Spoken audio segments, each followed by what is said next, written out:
Actually ಒಂದು interesting fact ಹೇಳ್ತೀನಿ. ಕಾಲೇಜ್ನಲ್ಲಿರುವಾಗ ಫಸ್ಟ್ ಜಾಬ್ ಭಾಷ್ಯಂ ಸರ್ಕಲ್ ರಾಜನಗರದಲ್ಲಿ ಐ ಹ್ಯಾಡ್ ಐಸ್ ಕ್ರೀಮ್ ಅಂಗಡಿ, ಡಾಲರ್ಸ್ ಐಸ್ ಕ್ರೀಮ್ ಅಂಗಡಿ. So that was my first job. ಅದಾದಮೇಲೆ I always had this passion to do new things. So I started store which sold trousers called below the belt. Speciality ಏನಂದರೆ only trousers and belts and shoes. So it was only below the belt. So I always had that entrepreneurial skills.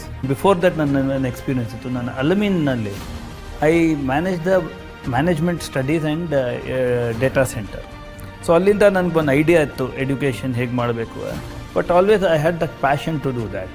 So ಅದು Delhi public school setup ಮಾಡಿದೆ. ಅದಾದಮೇಲೆ then I decided they should be a school where it should speak about India ಅಂತ. So 2014ನಲ್ಲಿ I started a school concept called School of India. So the whole idea being a good school in the rural area or in the city or international which represents India is a school of India ಆ ಥರ ಮಾಡಿದೆ. Then of late I started high quality or good quality affordable play schools called yellow. So ಆ ಥರ ಒಂದು passion ಇತ್ತು ಎಡ್ಯುಕೇಷನ್ಗೆ.